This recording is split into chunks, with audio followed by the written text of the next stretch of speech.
আপনারা দেখছেন এসবি টিভির বিশেষ সংবাদ।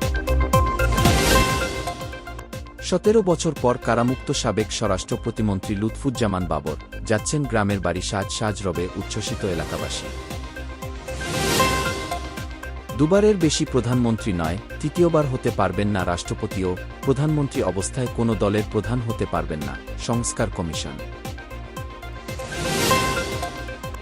দেশে এইচএমপিভিতে আক্রান্ত নারী সানজিদা আক্তার মারা গেছেন। এইচএমপিভি সংক্রমণ ছাড়াও তার বেশ কিছু শারীরিক জটিলতা ছিল। ফিলিস্তিনি জনগণের প্রতিরোধের ফসল যুদ্ধবিরতি চুক্তি। হামাস ইসরায়েলকে পিছু হটতে বাধ্য করেছে, খামেনি। ৬০ লাখের বেশি মানুষ হুমকিতে, আগুনে টর্নেডো সৃষ্টির আশঙ্কা, অনেক চেষ্টা সত্ত্বেও বাতাসে দাবানল নিয়ন্ত্রণে হিমশিম খাচ্ছে কর্তৃপক্ষ।